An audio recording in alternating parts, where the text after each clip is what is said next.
Well, hello everyone one more time. Thank you for joining us today for this session. The topic we're going to discuss is turning academic dishonesty into a learning opportunity. The reason we decided to go with this topic is that normally the default response to any kind of academic plagiarism is punitive. That's what we see a lot. But that in its turn prevents us from the opportunity to promote academic integrity among students through providing them with detailed feedback on their works. Therefore, we're looking forward to give you all the experience and the information we have on the topic today. I think I'll just start with the introduction of us, the people who are hosting this event today. I'll start with myself. My name is Vita Arkhipava. I'm Turnitin Territory Manager for Central and Eastern Europe. I graduated from Belarus State Economic University in Minsk with a degree in business administration. But then throughout my studies and then for quite some time afterwards, I also took part in a lot of Erasmus Plus projects. So I used to work with children and teenagers.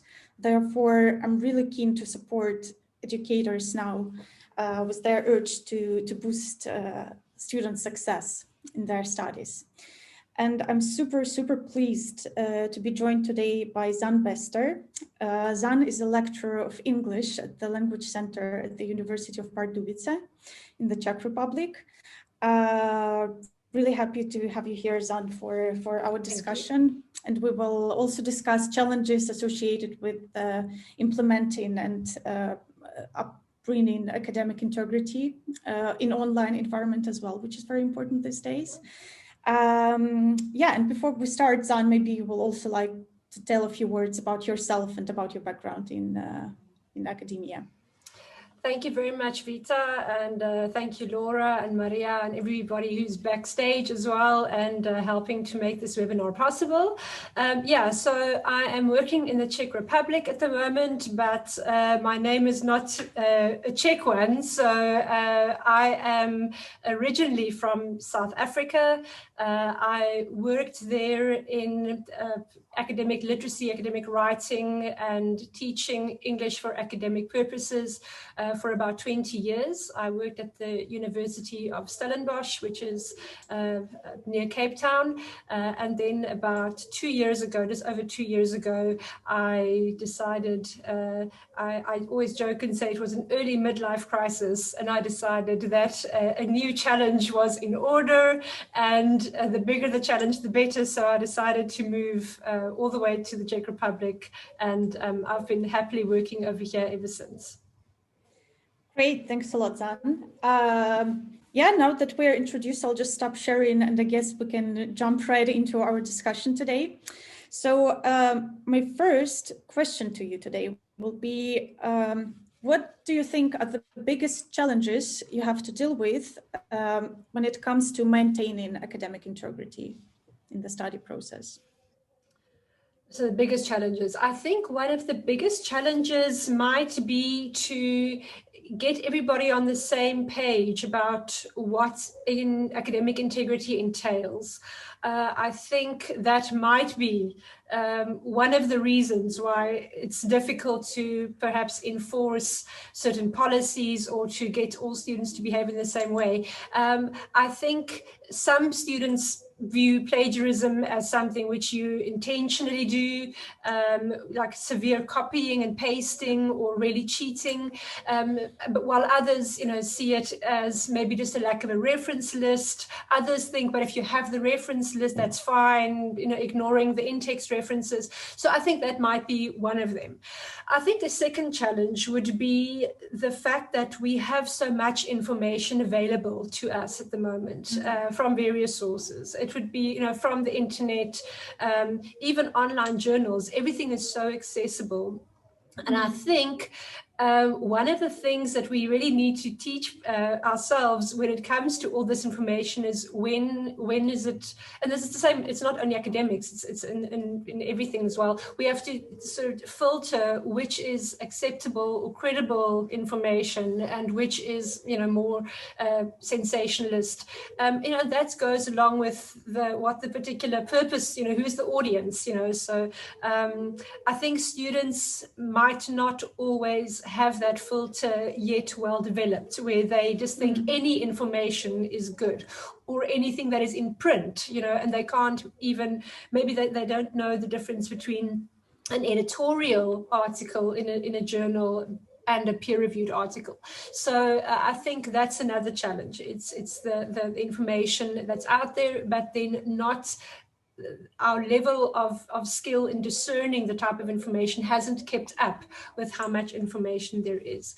And I think the fact that things are increasingly online, of course, now with the pandemic, that is obviously the case. But even before that, there's been a move towards blended learning in some environments.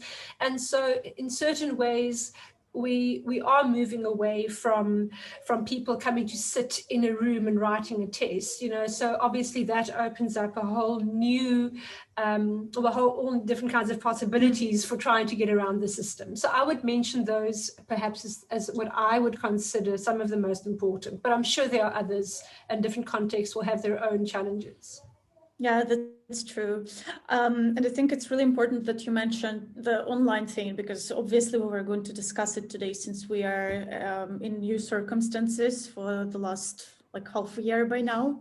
So therefore, it really is included in the whole list of challenges, I believe. My other question to you, and it's kind of a painful one personally for me, from my studies experience, I still remember I was thinking about that a lot. And it's kind of interesting. So we all know that academic integrity is kind of, a big thing, big topic in education sector in general. And then with that in mind, why do you think most students first meet this topic of academic integrity, or face the challenge of academic integrity only once they're in higher education? That's an interesting question.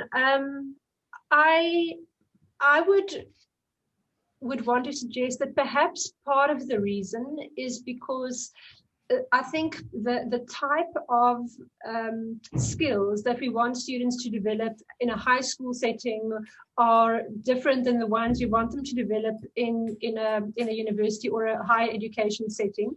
So, for example, if you look at Benjamin Bloom's taxonomy, for example, those levels, the 6 levels, I think at a school level, you want students to master the bottom, the bottom ones, the one of just remembering knowledge, understanding, and I don't even know how often you get to application. Whereas, so it's basically just you're given information and you're just told, remember that information, so there's not much of generating knowledge, so the first time you're actually asked to contribute to the academic sphere is when you get to university and you're asked to apply, or you're asked to analyze something, or synthesize information and write a new article about some topic. So I would suggest that maybe that's one reason, is that it's the first time they're actually asked to write something where they have to analyze information, they have to put together their own opinion, but it's an educated opinion. And I think maybe also different schools have different practices and allow for different things in terms of academic integrity. So I know that, for example, the students that I had in South Africa, in some schools, they would say to the students, you're not allowed to use Wikipedia. They would teach them referencing. They would teach them about in-text referencing. But other schools didn't, So I know there are some schools where they do emphasize that and others where they don't. So I think it's also the lack of consistency, which means that students only encounter this. And I think maybe the effects of plagiarism and being caught, in the acts of academic dishonesty is much greater and more emphasized at university level than it is in a high school setting. Okay, and then do you think there is an issue with like is there any high expectation from a higher education institution from the students in terms of academic integrity, knowledge and literacy? I think there is an expectation, but it's almost if an institution or a higher education board in a country, for example, do not overtly have a policy about this and make the educators aware of the policy, give them support to help teach the practices that would go along with this policy, I sometimes feel that the higher education sector hopes that the students learn it by osmosis, that as they walk through the passages, they will somehow magically learn, what is academic integrity and good writing and good academic practices. And this is something which, for example, if you look at the Czech Republic, some reports that have been done and articles that have been written by Mr. Tomáš Faltýnek from Mendel University, he says that the Czech students, only 26% of them in the survey of people that were surveyed say that they receive explicit instruction in academic writing and the practices of academic integrity, whereas in the EU the standard is about 60%, or the average of people saying that they have had explicit training. So yes, academia expects it, but I don't think academia is always that good in teaching it. As I say, it's like they want somebody else to deal with it, or they hope they magically learn, wake up one morning and, breathe in the air of academic integrity as they walk through the passages. Yeah, that's true. Yeah, and that's exactly how I myself came up with this question once, and also seen working at Turnitin, of course, seen the experience of our partners. But it might be okay what you said at the very beginning, that at school there is just one approach because there are some certain group of things to learn, and then at the university it's just a little bit of a different approach, which is fine. But I think what's missing sometimes all over the world, this is kind of an issue, that indeed that there is just no system on how to help students switch from one system to another, from one approach to another. Exactly. If I may take an example from South Africa, it's completely taken into consideration that the contexts are completely different, but it might be interesting. I think that one of the things that gave South African universities almost the permission to overtly and actively teach these skills was after our system of apartheid. Many students who had not previously been educated at universities or did not have such a good quality of education were now entering the higher education system. And because it was sort of accepted that these students come to the university not having some skills, it was felt that, okay, let's teach it to them. So it started as almost a remedial thing. Then it turned out, but even if you were in a very good school and you have had a history of, good education in your family, you can still benefit from this. And so it was expanded to include all students. So now academic writing and academic literacy is taught in South African universities at the first year. Initially, it was sort of as if to help the people with a deficit, but now it's sort of, well, all of the students coming in have come from a different context. School is different from university, and let's bridge that gap to help them succeed at university. It's all about improving the throughput rates, the success rates of the university. Yeah, that's a big topic. And then what would you say students are normally missing when integrity is primarily a summative concern for institutions? And just to make it clear, so when I speak about summative, I mean that assessment normally takes place at the end of study, without giving the student an opportunity to revise the work. Yeah, so a very good example of this is something which the Czech Republic has, for example, and again, maybe this is something which is also in other countries, but from our current context, I'll just mention this, is that there is a platform called theses.cz,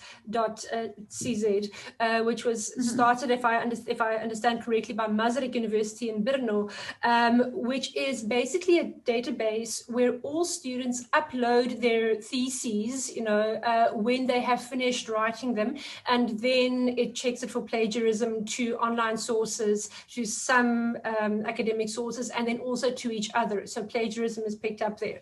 So this is really great, but you only upload it once you're finished. So there is no opportunity to do any work on your text before the time. And I am a big supporter of trying to, almost want to say, demystify plagiarism. I almost feel like plagiarism for students is like the P word. We try to not mention it if possible, and you don't want to be caught doing that. And so they have this fear, but they don't quite know what it is. And so if we work with them throughout the year, for example, allowing them to, for example, submit to a similar kind of platform, for example, Turnitin, where they can get the results, but then use it as an editing tool, where we go through the results with them, we almost take away the fear of, oh my gosh, what will happen because many people will say, well, I didn't copy and paste on purpose, but what if, there are some similarities? So students are very afraid, and they think that any similarity is bad, where you have to then tell them, but look, if you're writing about some chemical process, of course, there are certain terms that are going to come up in any other article that was written about it. So it's not about aiming to not have a single word the same as any other text. It's more about the kind of information you have, how you were able to integrate it into your own work. So I would really want to appeal to institutions to really use the academic integrity practices in a formative way, to use it as a teaching opportunity, and not just to have a big, fail or no at the end.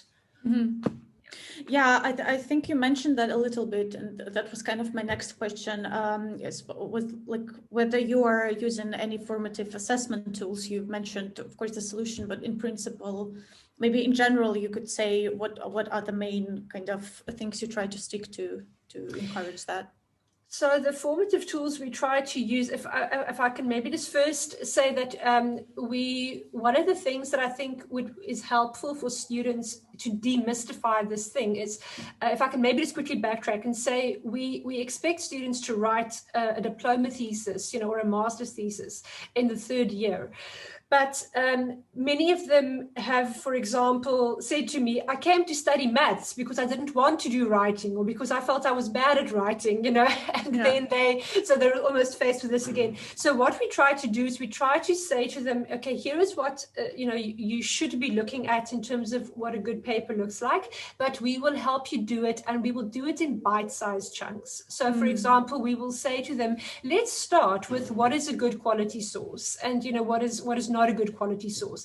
And then we say, okay, well, where do you get these sources? And then we take them to the library and we tell them about peer-reviewed journals, because maybe they haven't heard about a peer-reviewed article before.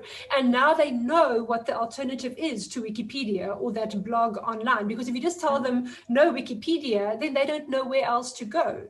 So, and then you say to them, okay, let's now formulate an argument for an assignment that you will do this semester. And then we help them by saying, let's think of what structure you could have. And then we go and we say, okay, well, how would you structure a paragraph? Let's look at topic sentences. And then, so you really help them, and in each process, so the formative and the tools come in where, for example, you can use You can, for example, use a collaborative space like we have on Office, Microsoft Office, or we have on Google, where students can work together on something, or you can share it with somebody to edit, or they can send it to me, or I have access and I can edit or make comments. Or, for example, we've in the past when we did these process writing projects, we really used Turnitin. For example, we required students to submit it at least twice.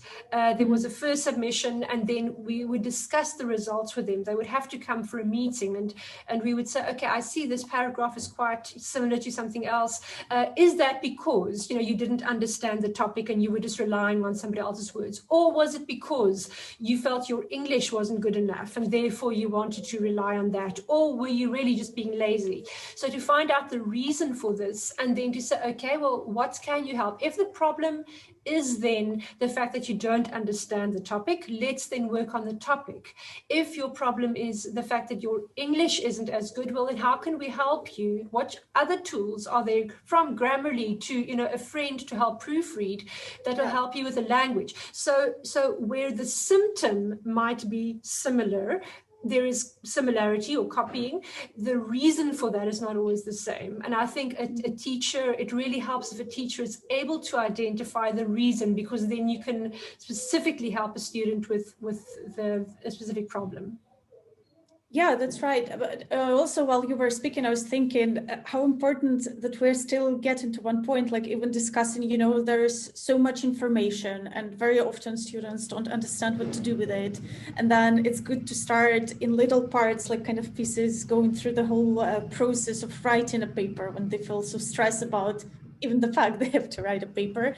And then we're still coming back to this thing, like the students probably just have to be taught they need a bit more attention, especially when they just start.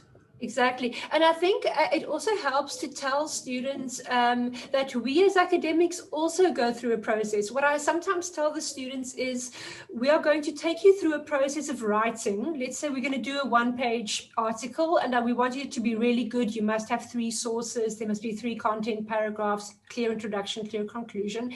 And then I say to them, we're going to go through it in slow motion to take you through the steps.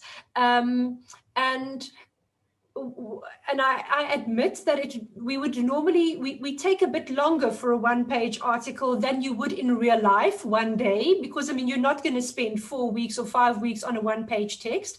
But I compare it to, I compared it to then, and now that I've just finished my Czech driver's license over here, I can still do it with confidence. I compare it to learning how to drive. When you drive, you have to exaggerate certain things for the commissioner to see that you know how to do it, and then later it becomes automatic. So you have to say, I'm looking at the intersections, or when I'm crossing the railway line. Later on, you won't specifically do that in such an exaggerated way, because it will be more internalized. But when we start, we have to practice it in slow motion. And then to come back to what I started with saying, to tell the students that we as academics, we do the same. We might not spend 4 weeks on a one-page text, but we also go through a process of writing, rewriting, editing, checking our own work. So we're not expecting anything from you that we don't do ourselves. So to link that with what we do, and that it's common practice for them. Yeah, that's really interesting how that all is working together. I know that we had a question, but I think it's really important to discuss, and we've mentioned that slightly previously, like with you having worked in South Africa, at the university in South Africa, would you say there are cultural differences with the Czech Republic? And if so, what are the differences? Okay, well, taking into consideration that my experience here is, only 2 years worth of experience, I would, and please, if anybody wants to comment on my interpretation, please feel free to do so. But I would say that in South Africa, we would have sort of a very well formulated institutional policy about plagiarism, and the students would know what it was from the beginning. So, for example, any student handing in any assignment, whether it was for mathematics or for law or for engineering, if they handed in an assignment, they would have to attach what we would call a plagiarism declaration. And that would say, hereby I say that I know what plagiarism is. I know that it is taking people's words or their ideas. I hereby solemnly swear that this is my own work. I know what the punishments are, and then they have to sign it. So students are made aware of that, but not again, we try to not make it scary, the P word, but to really say it is such an ingrained part of your writing that it is as much part of your academic process as printing the assignment is, having this awareness. Maybe I have not come across such a well-defined policy around academic integrity or plagiarism in the higher education sector in the Czech Republic. And again, I looked at at a report that was written by Tomáš Faltýnek that was published in 2013, where he wrote about policies in the Czech Republic. And it does seem that there, also according to his research, which was much more in depth, the students do not have a well-defined idea of what constitutes plagiarism, and institutions, he actually said there were not enough statistics about plagiarism because the Czech Republic doesn't feel it is something which should be investigated, which means that in their eyes it isn't a problem. And it may not be a problem. I'm not saying that because there is no statistics, there is a secret problem, but it just the lack of studies on this. And when I was looking for information on academic integrity in the Czech Republic, his name was the only one who kept coming up, who was doing articles. It doesn't seem like anybody else is taking up that challenge yet.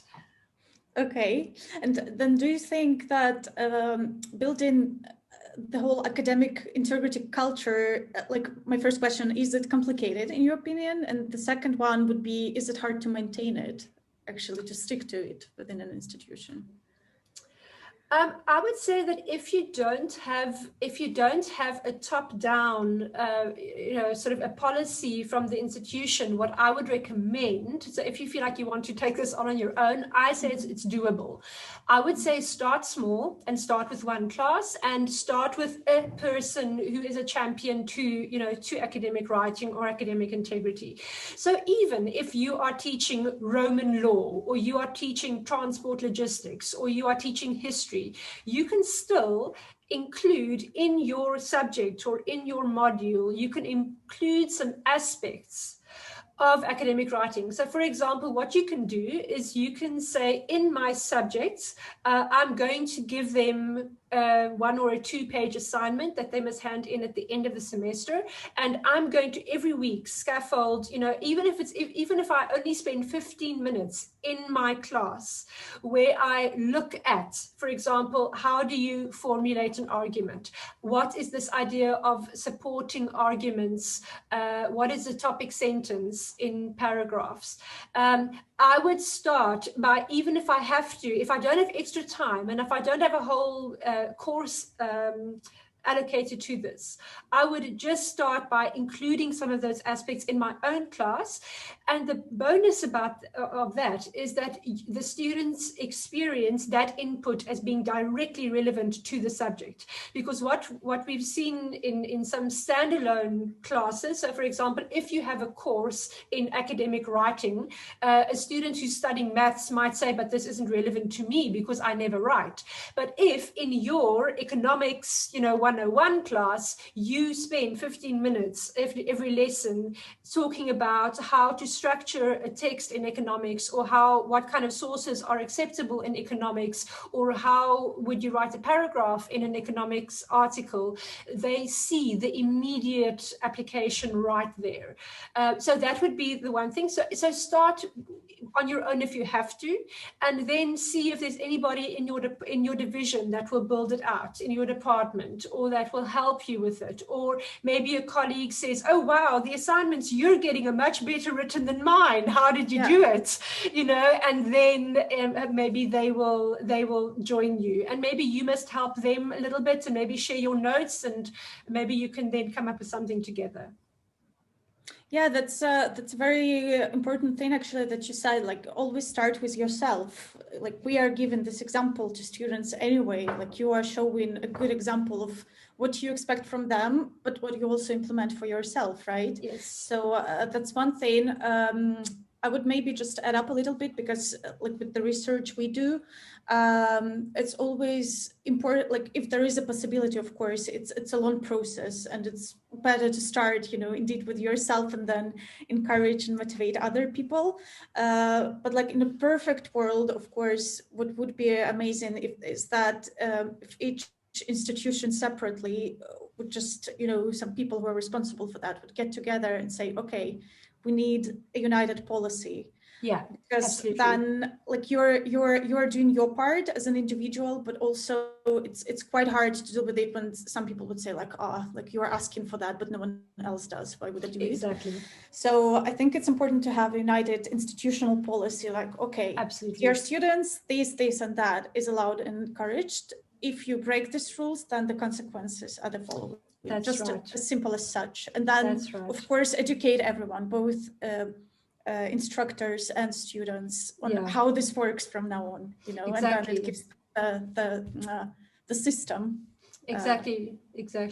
No, because you don't want at the same university somebody in the history department encounters plagiarism and they fail the student for the year, but somebody in the maths department encounters similar case, but they just make the student rewrite the task. So there has to be some consistency in an institution. So that would be the first prize. I think my example was more a pessimistic answer. If you don't have institutional support, then go it alone.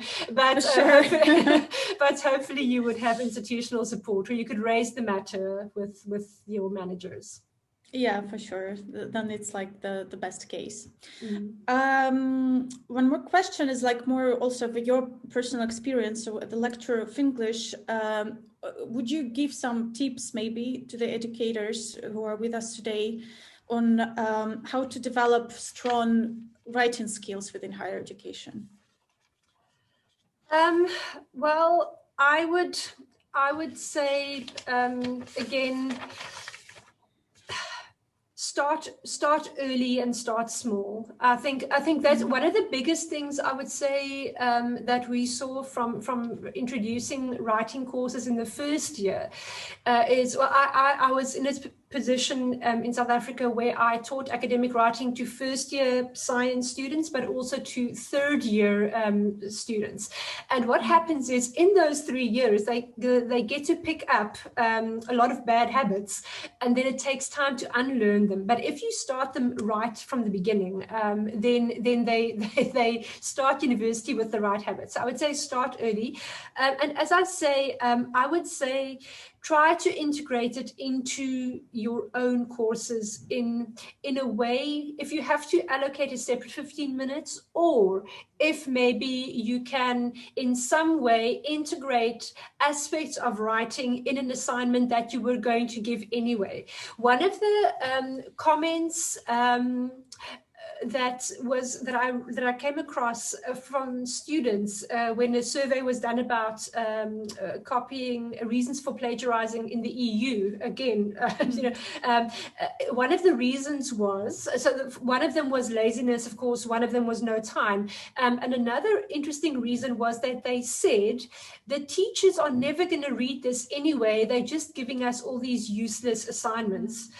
And if a student knows that the assignment they're getting is really aimed at, something specific, like for example, if you say, okay, I'm not going to give you an extra assignment to practice your paragraph writing and topic sentence.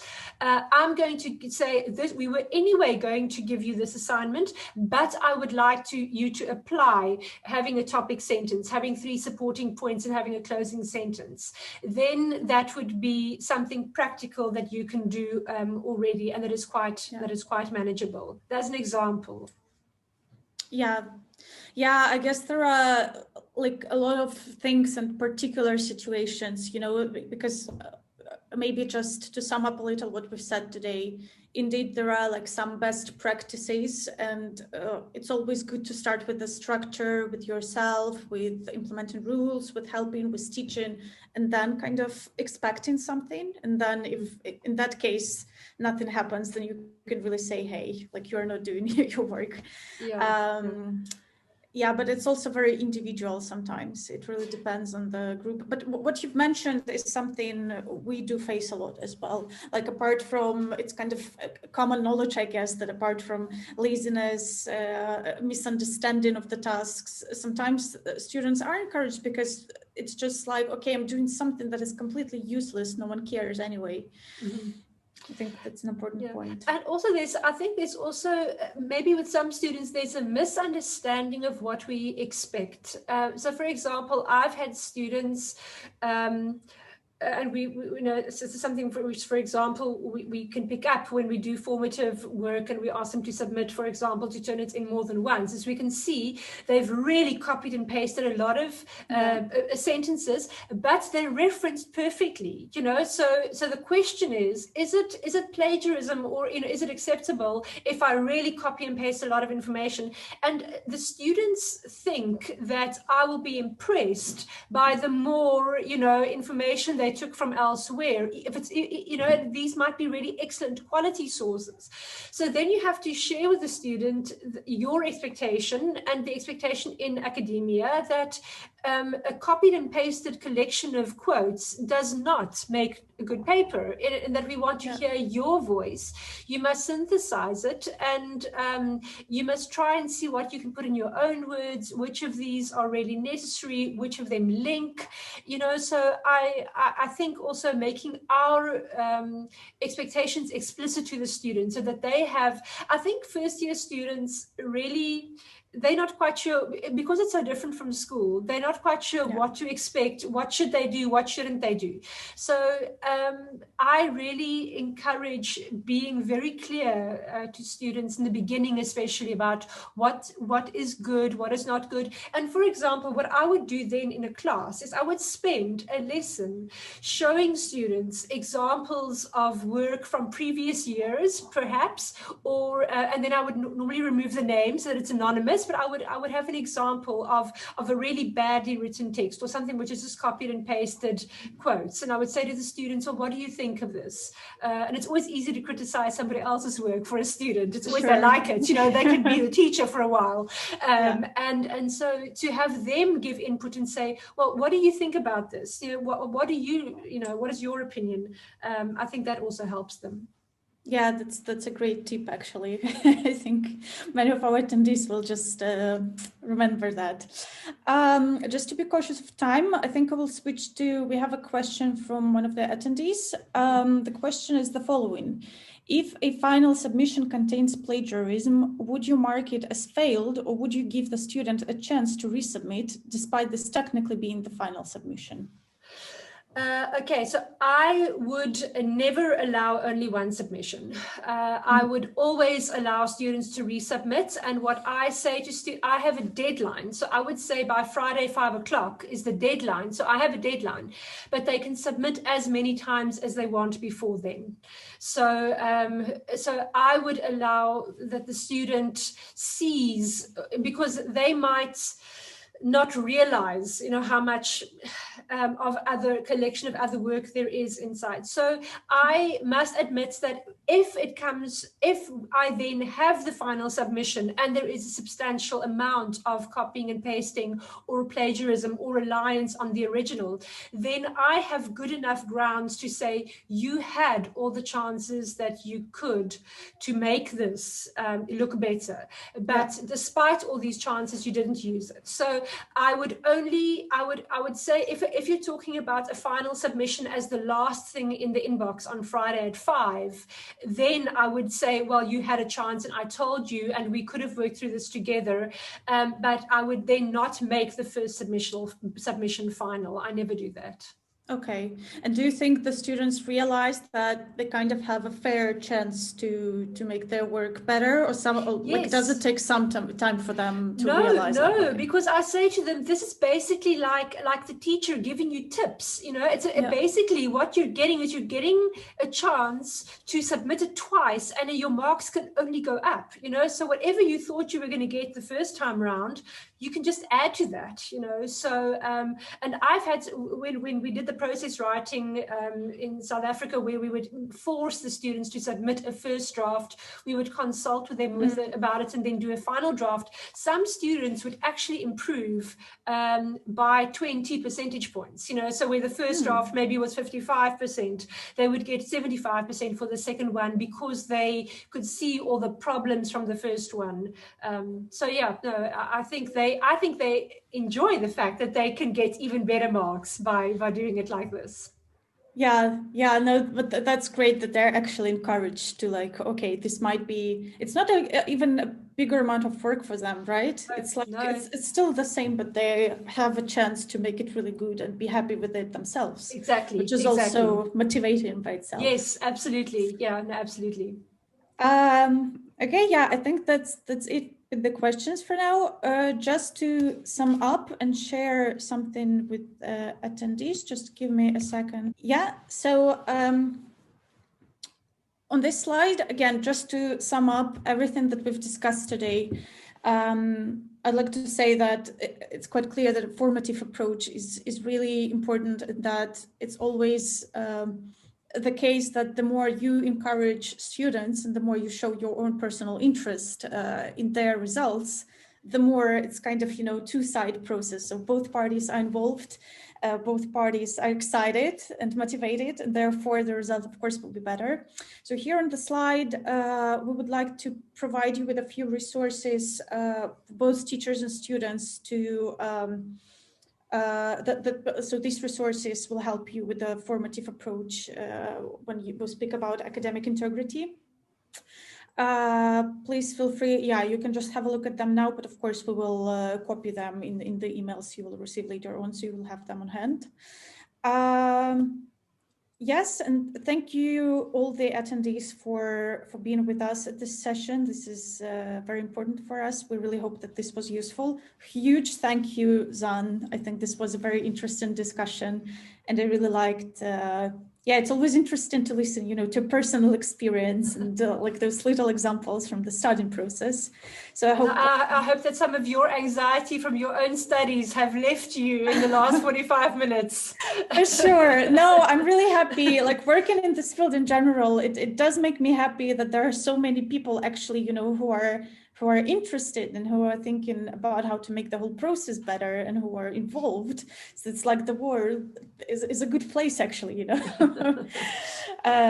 This is always very, very comforting. So I really hope that our attendees got some good tips from you in first turn to use in their practice. And again, I would just like to say that you have this email on the screen, communications@turnitin.com. Please feel free to send your requests, questions, if you have any, or Zaan, of course, we will pass it over. Thank you very much for attending. Thank you very much. Bye-bye.